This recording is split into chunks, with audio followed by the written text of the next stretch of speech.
The stars had always felt far away. For centuries, humans looked up, dreamed, and waited. But now, something had changed. Deep beneath the ice-covered mountains of Antarctica, inside a secret underground lab, Earth's greatest minds had built a machine no one believed was possible. It was called the Argon Drive, the first faster-than-light FTL engine made by humans. With it, ships could travel across star systems in seconds, but the world above didn't know. Not yet. Inside the control room, bright blue lights blinked. Dr. Lena Cruz, the lead physicist, stared at the countdown. Her hands trembled slightly. "Are we really doing this?" whispered Captain Malik, standing beside her. "We already did," Lena replied, without taking her eyes off the screen. "We jumped 10 light years during the test last week, but today, we show the galaxy." The countdown hit 0. Far above Earth's orbit, the prototype human warship Vanguard activated its Argon Drive. In the vast darkness of space, something strange happened. The stars around the ship twisted, folding into a spiral. And then snap, the Vanguard vanished. In a distant part of the galaxy, the Galactic Council watched the event with disbelief. Thousands of alien species sat in floating chairs, surrounded by glowing data screens. For generations, the Council had ruled the stars. They decided who was allowed to travel faster than light. And humans were not on the list. Counselor Yarth, a tall reptilian alien with sharp golden eyes, stood slowly. "This cannot be," he hissed. "The Terrans are primitive. They burn fossil fuels. Their ships are weak, their minds slow. How did they?"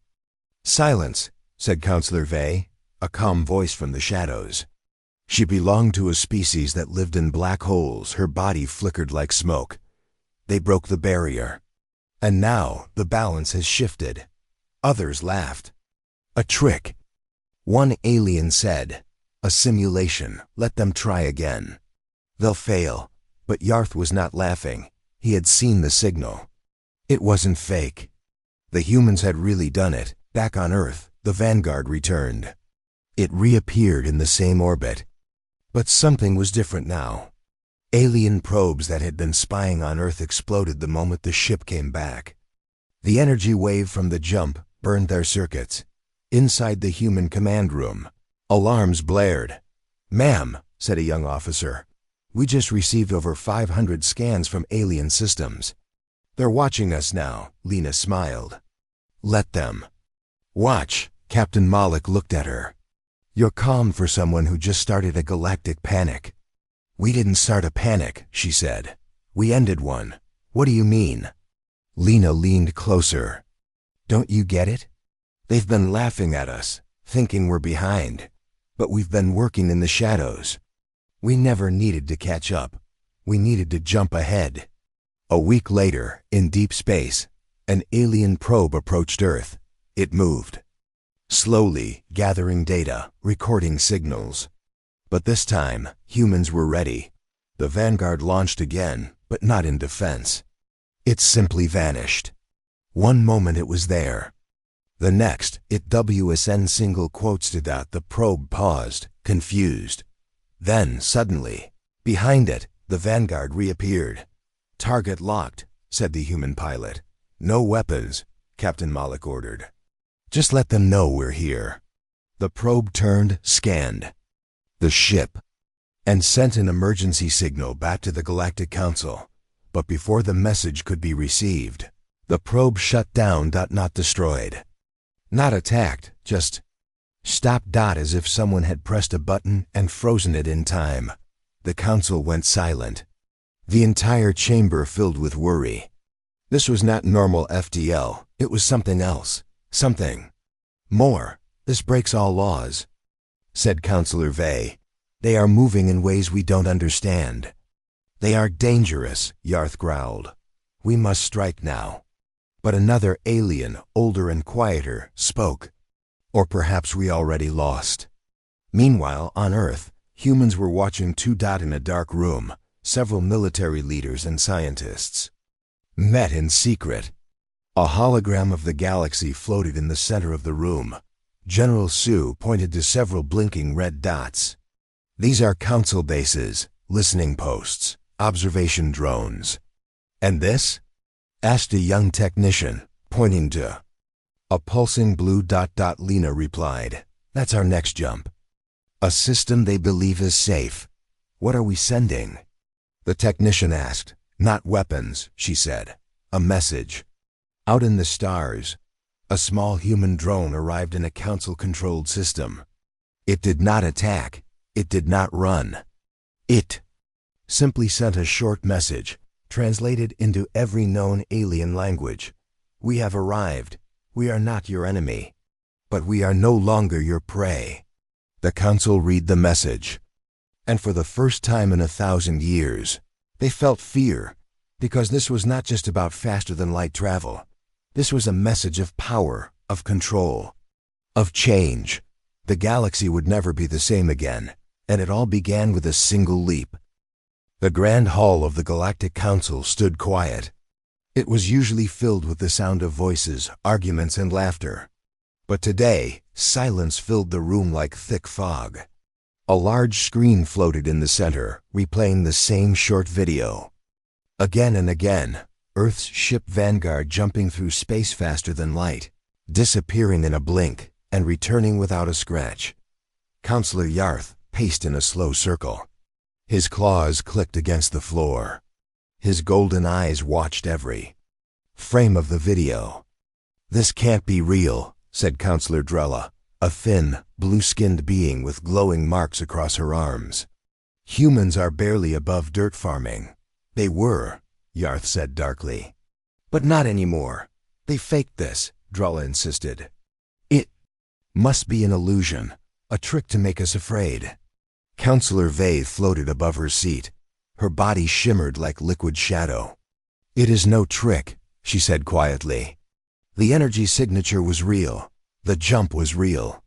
And the silence after was louder than any threat. Around them, other members of the council murmured in confusion. Some were worried, others still laughed. But fear had begun to take root. A secret meeting followed that evening. Only 5 counselors attended. Yarth, Vey, Drella, and 2 more counselor. Rin, the mind of an ancient machine race, and Counselor Hallen, a bird-like species known for their spying skills. Yarth leaned over the table. The humans are not just moving faster. They're thinking faster. They knew we'd watch. They let us see just enough. And now, they say nothing. They don't answer our messages, Hallen said, tapping his sharp talons on the table. Our probes near Earth went dark. Our spy satellites stopped working. Maybe they're bluffing, Drella repeated. 1 jump does not mean power. They made a second jump, Rin said, its voice deep and echoing. To the Zarn system, a military sector.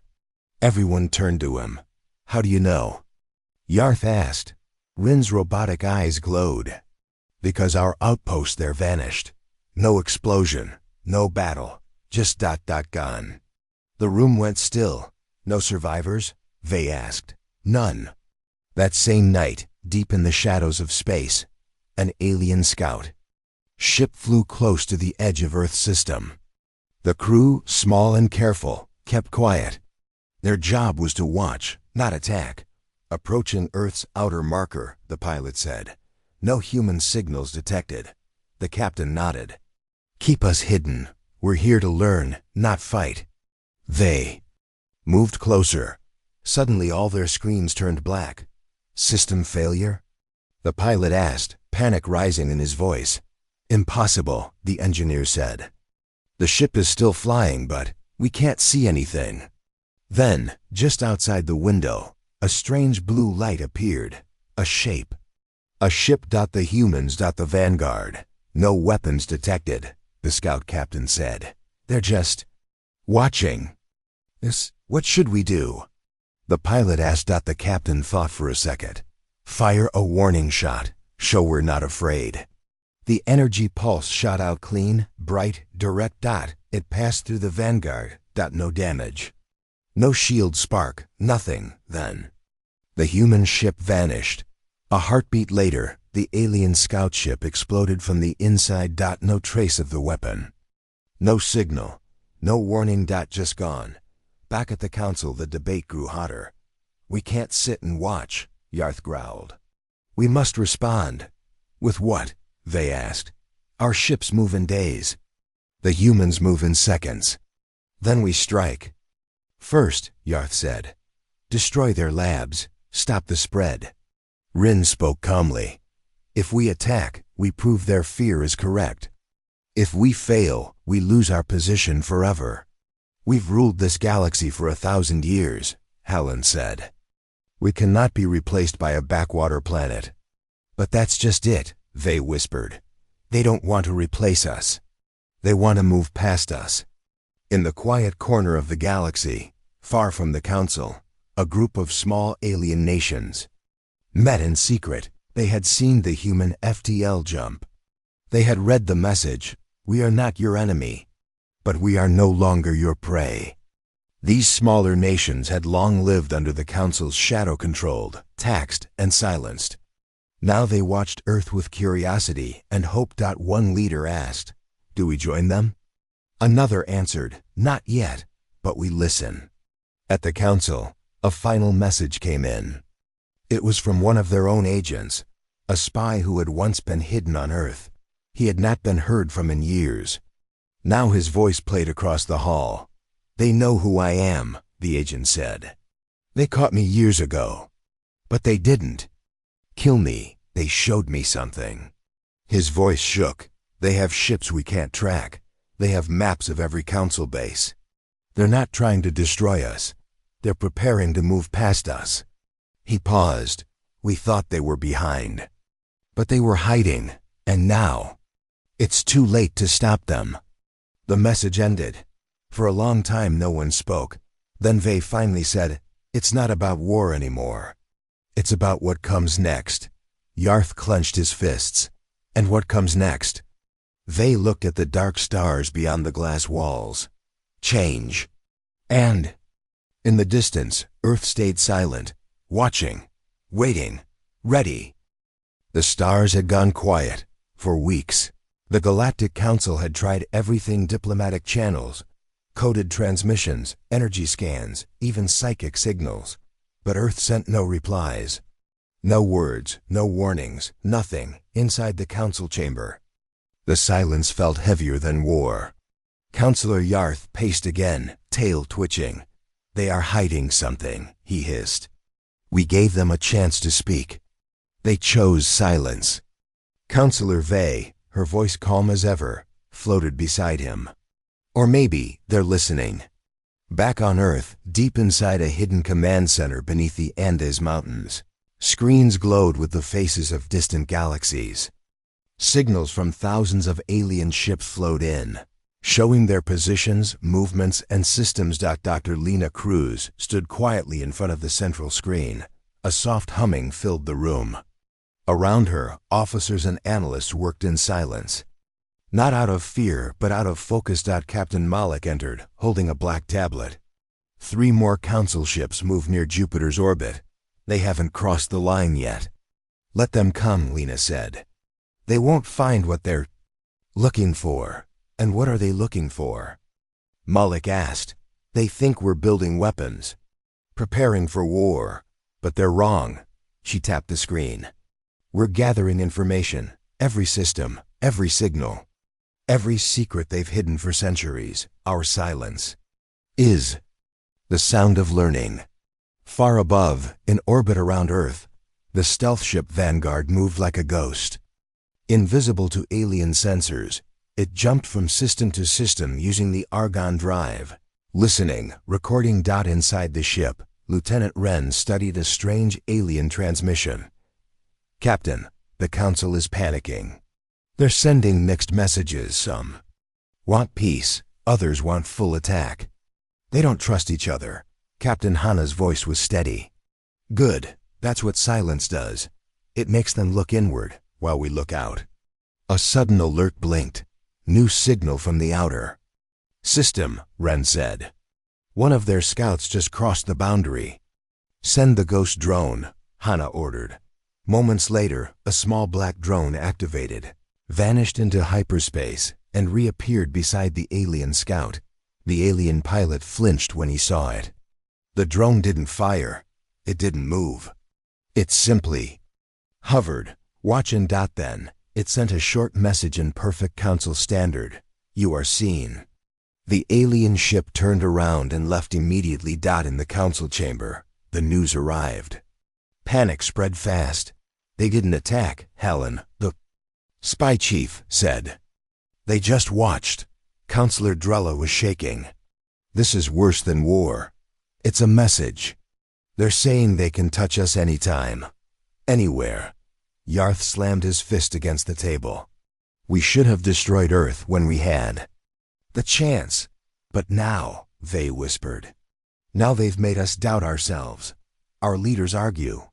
Our allies grow afraid. And Earth says nothing." Meanwhile on Earth, a group of young engineers gathered inside a classified research dome in the Mojave Desert. In the center stood a strange alien artifact, glowing faintly.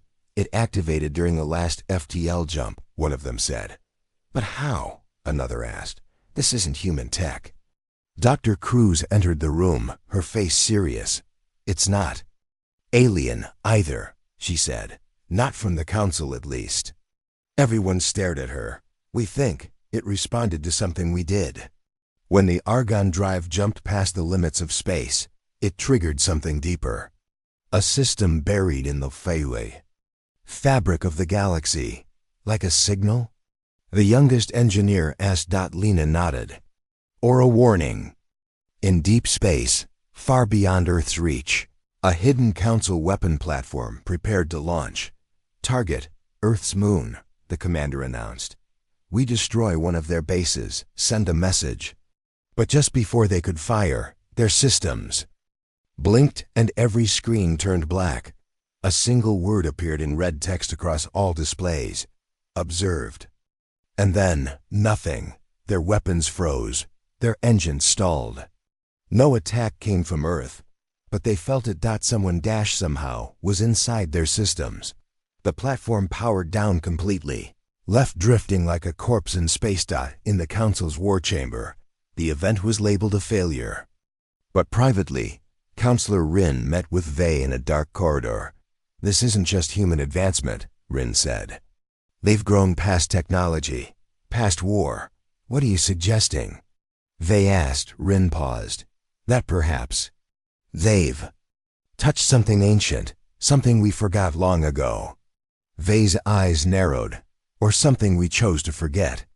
Back on Earth, in a secure underground vault, Lena and Malik stood before a massive globe, one that mapped not just stars, but time distortions, gravity echoes, and deep space frequencies.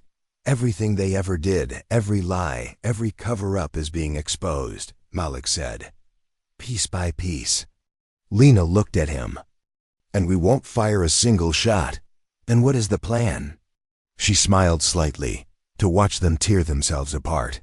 At the edge of the solar system, the Vanguard reappeared. Its mission was complete. Every system mapped. Every secret revealed. Inside the ship, the crew celebrated quietly, not with drinks or cheers, but with the satisfaction of knowing the game had changed. Humanity no longer needed to fight. Their silence had done more damage than any war. Across the galaxy, smaller species began whispering. If humans could stay silent and still shake the council, what else can they do? And in the shadows, movements began. Old enemies of the council started watching Earth with new eyes, hopeful eyes. Earth said nothing, but their silence had spoken louder than words ever could. Ships were disappearing, one by one, without warning, without battle. Council patrols, science vessels, even warships gone. No distress signals, no wreckage, no survivors. Just silence. Counselor Yarth slammed his fist on the table. "This is not coincidence," he shouted. "This is a human attack in disguise." Counselor Vey sat calmly across from him, her shadowy form flickering. and yet they leave no trace. No fire, no blame. It's psychological warfare, said Howland, the bird-like intelligence chief. They're making us fear empty space. They whispered, no, they're turning the stars against us. Far from council space, a human vessel, the Spectre moved. Quietly through the darkness between systems. Its engines made no sound. Its lights were dim. Its purpose was simple. Observe, infiltrate, vanish. Commander Ava Lynn stood at the control panel, watching as a glowing red dot on her screen blinked out. That's the fourth one this week, her lieutenant said. Another council ship gone. Any sign of conflict? No, no weapons used. No trace left behind, Ava nodded. Then they'll keep blaming us, while never knowing who really did it. The lieutenant looked confused. You mean, it's not us? Ava smiled faintly. Sometimes doing nothing is the most dangerous thing. In the Grand Council Hall, fear had taken hold. Counselor Drella's voice trembled. We must defend our systems. Pull back all fleets, Yarth growled. No, that shows weakness. Then what do you suggest? They asked. We strike. Earth. Force them to respond. If we're wrong, said Rin, the ancient AI, we may start a war we cannot win. They spoke softly, but her words cut deep. Ships don't vanish because of weapons. They vanish because of control over time, over detection, over space itself. You think the humans have that power? Drella asked. I think they want us to believe they do. In a hidden base under Mars' surface, Dr. Lena Cruz stood beside a hologram of the galaxy. Dozens of red lights blinked, marking all council movements. Blue lights marked the humans silent, invisible, scattered like ghosts. Captain Malik studied the data. They're turning on each other. Minor systems are pulling out of council control. Some are joining our side. We never offered them anything, Lena said. Exactly, Malik replied. The council offered fear. We offered silence. They picked silence. Meanwhile, in the shadow of a dying star, a council dreadnought floated alone.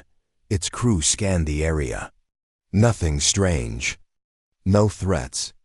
Just open space dot, that all the stars around them dimmed, just slightly. Is that a system failure? The captain asked. No, replied the engineer. All instruments show normal, but the stars they're wrong. They're moving. Suddenly, alarms blared. The engines died. All lights shut off.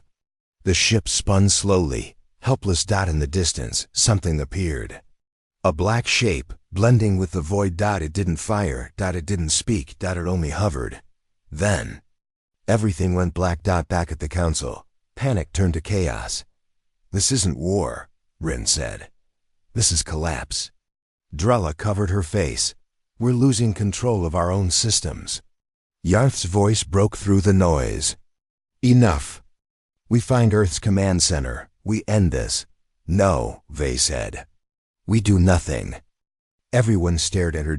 She continued. They expect us to act. That's how they win. They control the shadows, the silence, the fear. You want to sit and wait while we vanish? Yarth barked. They looked him in the eye. We've already vanished. A human listening post in the Urt cloud picked up a weak transmission. A council warship was calling for help. The crew begged for rescue. Then in mid-sentence the message stopped. Cut off. Captain Malik played the clip again. They're breaking, he said. The council is falling apart. Dr. Cruz stared at the dark star map, and we haven't even touched them. Then who's doing it? Lena's eyes narrowed. Maybe no one. Maybe the council is falling all by itself. On a distant council world, a rebellion sparked. A group of younger species declared independence. They claimed Earth had given them courage. That a new power was rising. When the council sent ships to respond, they disappeared in transit. The message was clear. In the shadows of the galaxy, Earth's silent hand moved carefully, watching, waiting. They had discovered something new in their FTL jumps. A pattern, a current flowing beneath reality, not a weapon. Not a trick, but positioning. Whoever controlled the jump paths controlled the galaxy. And Earth had found them first. Back on the Spectre, Commander Ava Lynn received her final message. All Council ships near the Outer Rim are retreating, the report said. Council authority is collapsing. Local systems are declaring neutrality. She turned to her crew. And what do we do now? Do we attack? Her weapons officer asked. No, Ava said. We stay in the shadows. That's where power lives now. And as her ship vanished into the dark, the stars blinked once more. Somewhere far away, another council ship disappeared without a sound, and no one knew why. The alien had a name once before Earth, before he chose to stay. Now he went by Iron Gray, a name that sounded normal to humans. He had lived among them for years, quietly watching, listening, learning. His real name, in the language of his species, was unpronounceable to humans. He had been sent to Earth as a spy long before the FTL leap, when humanity was still struggling with moon colonies and Mars dust storms. Back then, the Galactic Council thought humans were simple, emotional, and easy to predict. But now, Aaron wasn't sure. He stood on a balcony in New Geneva, Earth's underground capital, looking out at the stars. Lights twinkled across the city, but most of Earth's power was hidden deep beneath the surface. He knew that now. And he also knew he could never go home. You're quiet again, said Dr. Lena Cruz, stepping beside him. Aaron smiled. Just thinking. You always are, Lena replied. Still having doubts? I should be afraid, he said, but I'm not. She looked at him carefully. You were sent here as an enemy, but you stayed. I stayed because I saw something. Unsaid. Something the Council never believed existed in humans. Lena raised an eyebrow. Hope? No, Arn whispered. Danger. It had started 5 years ago. Still operating under his original orders, had lived as a scientist on Earth's research teams. He had studied their early FTL theories, sent encrypted reports to the Council, and even tried to slow their progress when he could. But the humans were relentless. They didn't stop when things failed, they pushed harder. And they didn't fear the unknown. They welcomed it. The moment the Argon drive succeeded, Aaron stopped sending messages. He knew the Council would come. But they were already too late. Owen followed Lena through the security doors of a hidden facility under the Arctic ice. The walls pulsed with quiet blue light. Soldiers nodded as they passed. No one questioned his presence anymore. They entered a wide chamber where a strange black object floated inside a containment field. It was smooth and oval, with lines that shimmered like running water. Aaron's skin tingled. This isn't from Earth, he said. No, Lena said. It activated the moment we completed our second FTL jump. We didn't build it. We don't understand it, but it's awake. Where did it come from? He asked. We think, she said slowly. It came from whatever existed before the Council. Aaron stepped closer, voice low. You made contact. Lena nodded. Or maybe it contacted us. Later that night, Aaron sat alone in his quarters. He opened a hidden compartment in the wall and pulled out an old transmitter. It hadn't worked since he stopped sending updates. But now he wasn't going to send a report. He was going to record a warning. To the Council, he began. You will not understand this message. But if you're hearing it, I need you to listen. He paused. You sent me here to watch humans. I did. You told me they were weak. They were not. You said they were too emotional. But it was that emotion that led them to something greater. You thought they would fear us. But they never feared anything, not even themselves. Aaron leaned closer. I stayed. And now I understand what you missed. They are not preparing for war. They are preparing for something else, something bigger than war. I don't know if they will destroy you. I don't know if they will save you. But I know this, your time is over. He clicked the transmitter off. He didn't send it. The next morning, Lena met him on the launch deck. There's one more thing you should see, she said. They entered a hangar where a single ship stood, sleek, dark, and shaped like no other. Human vessel. It's a test model, Lena explained. Not for war, for reaching what's behind the jump. You're going beyond the FTL barrier? Arn asked. We already did, she said. This time we're going through it. Arn looked at the ship. Something inside him shifted. What do you want from me? He asked. Lena looked him in the eyes. Come with us. He hesitated. You trust me? After what I was? She smiled. You're still here, aren't you? The ship launched silently. Owen sat beside Lena as the stars stretched and twisted outside the window. The engine hummed with energy he couldn't describe. Space itself seemed to bend. Then, for a moment, everything went white. When vision returned, the stars looked different, brighter, closer. But something else had changed. A presence. A soundless voice filled the ship. Not a word but a feeling, Lena whispered. They're watching. Un knew who she meant. Whatever the object was beneath the Arctic, whatever had reached out during that second FTL jump, it was here. And it wasn't alone. When they returned to Earth, the Council was already falling. Systems had left. Rebellions had started. The remaining members were divided, confused, and afraid. But Arn didn't care about the Council anymore. He cared about what came next. He walked once more to that same balcony and knew. Geneva, and looked at the stars. They no longer looked empty. He turned as Lena joined him. They'll come eventually, he said. The Council. What's left of them? We'll be ready, she said. Will you fight? Lena shook her head. No, we'll show them. Owen smiled for the first time in years, because now he understood. The real power wasn't in weapons. It was in staying. And watching. And being ready when the stars changed forever. The council hall no longer echoed with pride. It echoed with fear. Councillor Yarth stood at the center of the great chamber, his voice louder than ever, but no one truly listened. The air was thick with tension. Holoscreens blinked with distress. Calls, rebel transmissions, and reports of more lost ships. This is war. Yarth shouted, slamming a fist against the stone table. And we sit here doing nothing while the humans rise. Councillor Vey, calm as always, floated in her dark, cloud-like form. We act too fast, we lose. We act too slow, we're ignored. The humans have put us in a trap. They are parasites. Yarth growled, we must wipe them out before they infect more minds.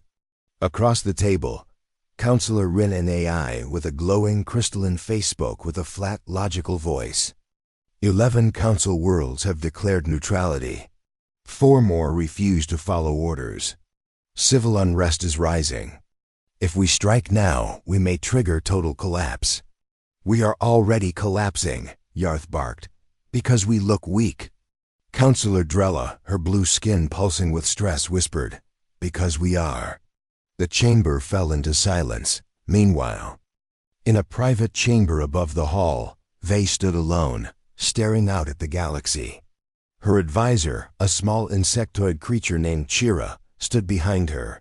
They're no longer afraid of us, Vey said softly. Fear used to control the galaxy. Chira replied. But now, Earth offers something else, a chance to break free. They say nothing, Vey said. They remain quiet. And still we unravel. Chira leaned forward. What do we do? We let it happen, she said.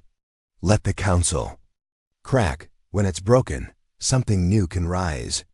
Inside the old war chamber, the elite gathered secretly. They weren't all counselors. Some were generals, some were spies. Some were shadow leaders of entire species. We can't trust the others, a voice said. Yarth is reckless. Vey is dangerous. Rin follows logic, not survival. What do you propose? Someone asked. Form a new inner circle. Take control before Earth decides our fate. And if they find out? They won't. Humans are powerful, but they still don't understand how deep our roots go. But they were wrong. The room they met in was bugged, and Earth was listening on Earth. Inside a Black Ops command bunker, Captain Malik watched the Council's private meeting unfold in real time. They're turning on each other, he said. Dr. Lena Cruz nodded. Exactly as planned. They want to create a secret power group, Malik said. Should we leak it? No, Lena said. Not yet. Let them feel safe, then remove the board again. Back at the council hall, chaos grew. News broke that 3 more council fleets had refused orders. One fleet even offered support to a neutral system Earth had visited. Councillor Drella demanded answers. Why aren't we attacking? They make fools of us. Because they've already won, they said coldly. Yarth stood. Then I declare emergency authority. I take control of all fleets. We destroy Earth now. You don't have that power. Rin said. I do now, Yarth replied, holding up a glowing red data crystal dot. But the moment he plugged it into the Council's main console, all systems shut down. The lights flickered, screens went dark. A single sentence appeared on every surface. You are not in control. Panic spread. Is this Earth? Someone yelled. No, Rin said, voice low. This is something else. Vei's eyes narrowed. They've shown us a ghost of what they can do. And just like that, all systems came back online. But the fear remained. That night, Councillor Halane, the spy master, received a message from one of his own agents who had defected. They know everything, the agent said. Every meeting, every vote, every secret. They don't need to fight us. They've already hollowed us out. Halane crushed the communicator in his claws. But it was too late. The next day, an emergency vote was called. Half the council voted to surrender authority and negotiate with Earth. The other half demanded war. The vote split perfectly. Deadlock. And then the impossible happened. One of the oldest councillor species, once loyal and powerful, left the chamber without a word. Others followed. By nightfall, the council chamber stood half empty. Vei stood in the center, alone. She looked up and smiled. It's done, she whispered. On Earth, Malik turned to Lena. They cracked. Lena watched the stars through the ceiling glass. And they did it to themselves. So, what now?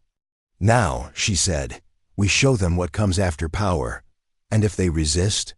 She smiled faintly. Then we let them disappear. The silence between them was full of quiet victory. Far above Earth, the stars twinkled, but something had changed. The council no longer ruled them. Earth didn't either. The galaxy was shifting, and the shadows had moved. The stars looked peaceful, but something moved between them, quiet, cold, and full of secrets. In deep space, beyond the council's control and far from Earth's colonies, a small human scout ship drifted near an uncharted system. The crew had one mission: investigate a strange signal that had pulsed through the galaxy, one that no species could identify.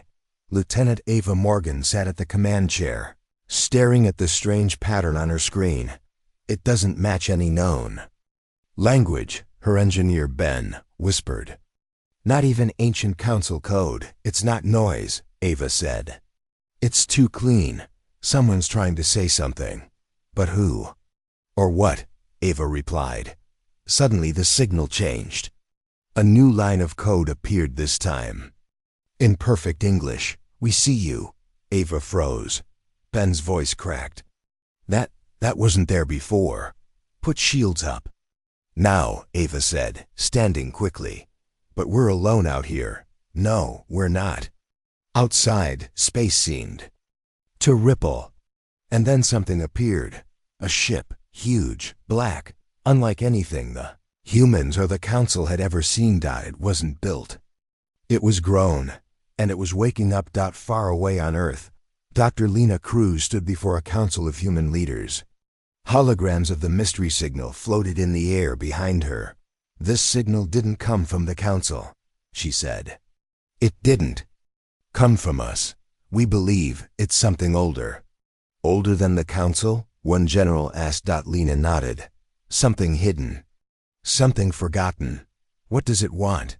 Another leader asked. She looked at them grimly. "To be found, or maybe to remain hidden. And if we found it by mistake, then we've already triggered something we don't understand." Back on the scout ship, Ava watched in horror as the alien ship pulsed with light. It didn't fire weapons. It didn't move, but it reached into their systems. "All controls are locked." Ben shouted. "They're inside." The ship's SI flickered. "Foreign program detected. Unable to resist." Then the lights went out. Total darkness. Ava whispered. "What are you?" A low voice answered from the speakers. "We are the reason." The galaxy forgot. Suddenly, lights blinked back on. All systems returned to normal. The black ship was gone, like it had never been there. But the signal remained. Lena studied the data again and again. Something felt wrong, too easy, too perfect. Then she saw it. Buried deep in the signal's code, hidden like a virus, was a pattern. A name, not a word, not in any language, but a design. A memory. And she remembered the old Council legends. First ones, a race so powerful, so advanced, that the Council itself feared them. A race that had vanished without a trace, until now. "Get me Captain Malik," Lena said. Now, he appeared on her screen within seconds. "What's wrong?" "We didn't find an alien signal," she said. "We found the first ones." Malik leaned forward. "I thought they were a myth." "So did I," she replied. "But they're real, and we woke them up." Meanwhile, in a quiet room deep beneath Earth, a secret meeting began. The man known only as Director Aaron sat with shadow leaders from across humanity's intelligence networks. "We've confirmed the first ones are back," he said. "Should we tell the colonies?" One asked. "No." Aaron said, "We don't even know what they are yet. Maybe we can talk to them." Aaron shook his head. "They didn't speak. They scanned. They watched. Then they left. What do they want?" Aaron leaned back in his chair, his voice low. "They want to know if we remember them." Out in space, in an abandoned Council archive hidden in a dying star's orbit, an old machine woke up. Dust fell from its metal frame. Lights blinked slowly. It opened a file that had been locked for 1,000,000 years. A single word burned across the screen. Protocol, extinction. It began uploading itself into the Galactic network. Back on Earth, Lena's system started failing. Her labs lost power. Communication links died. Her mainframe locked her out. On every screen, one message appeared. "Your time was borrowed," she whispered. "They're not just watching. They're judging." Captain Malik prepared a fleet. "If they're a threat, we need to strike first." "No," Lena said. "That's what the Council would do. We must not repeat their mistakes. But if we don't act, we may not get another chance." Suddenly, one of Malik's officers rushed in. "Sir, we just got a message from the alien ship. It's not for us." Malik frowned. "Then who?" "The Council. The message says, you broke the pact. The price is coming." In the ruins of the Council's power, they stood alone, reading the same message. She whispered, "They've returned." Behind her, the stars seemed to shift. A shadow passed over her moonlit balcony. No ships. No sounds. Just silence. The kind that comes before something terrible. She closed her eyes and waited. The stars were no longer quiet. From the outer edge of the galaxy, thousands of ancient machines, long dormant, began to stir. Their purpose was clear. Their memory was sharp. And at their center was one message: humanity is not ready. But Earth had changed. Inside a deep underground base, far beneath the Pacific Ocean, humanity's greatest minds stood together. Lena Cruz, now the voice of Earth's defense, paced in front of a large screen showing dozens of blinking red dots. There, Not just watching us anymore, she said. They're coming. Captain Malik crossed his arms. Then we meet them head on. No, Lena replied. This isn't a battle we can win with weapons. He frowned. Then what do we fight with? She looked up. With who we've become. In orbit, Earth's flagship, the Horizon, waited. Unlike any other ship before, it wasn't just built from metal and engines. It had been shaped by the strange technology recovered from the first one's ship. And now it lived. Commander Aya stood on the bridge, staring into the deep. Are we ready? She asked. The ship responded, not with words, but with a low humma. Signal of unity between machine and human. A young pilot beside her whispered, Do you think they'll listen? Aya nodded slowly. They watched us crawl. Now it's time they saw us stand. The council was gone. Its last members had fled or been silenced. But one remained, Vey. She stood before a projection of the first one's fleet. I warned them. She said softly. A human envoy stood across from her. Then help us. Vey narrowed her eyes. Why would I help the species that broke the council?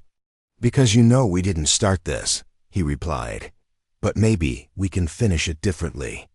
Vey stared at him, and then she nodded. The ancient ships arrived. They surrounded Earth, silent and cold. Their lights blinked in strange rhythms. Not threatening, not attacking, just watching. Then one ship moved. Larger than anything ever seen. A massive sphere of black, stone and light, orbiting slowly. From its center, a beam reached out, not a weapon, but a signal. Prove you are more than the ones before. Inside the Horizon, Aya took a breath. Open channel. A soft voice came from the alien ship. Your kind grows fast. Destroys fast. Why should you be allowed to rise? Aya replied, Because we learned. We survived ourselves. Too late, the voice said. Many before said the same. All failed. Lena's voice cut in from Earth. We didn't come to prove we are perfect. We came to prove we can change. The voice paused. Words are wind. Then silence. And Earth trembled. The skies turned red. The oceans pulled back. A warning. One more test. Without command, human ships moved not to attack, but to protect their world. One ship shielded a coastal city. Another blocked a wave heading toward a colony on Mars. People helped each other. No orders. Just unity. The alien ships watched, recorded, calculated. Then, a new signal. Not a threat. An invitation. A doorway opened in space. Beyond it, stars no human had ever seen. Systems untouched by time. Galaxies hidden from the rest of the universe. Lena whispered. They're giving us a choice. Aya asked, Go forward, or stay safe. The crew looked to her. The world waited. She smiled. Set course, she said. It's time we moved beyond fear. As the Horizon entered the gateway, every human ship followed. The black ships did not stop them. They simply watched. And then, one by one, they disappeared too, returning to wherever they had come from. But before the final ship left, it sent one last message. They chose to rise. Let them rise. Back on Earth, Lena stood alone on a quiet hill. The sky was clear. Humanity had not won a war. They had passed a trial.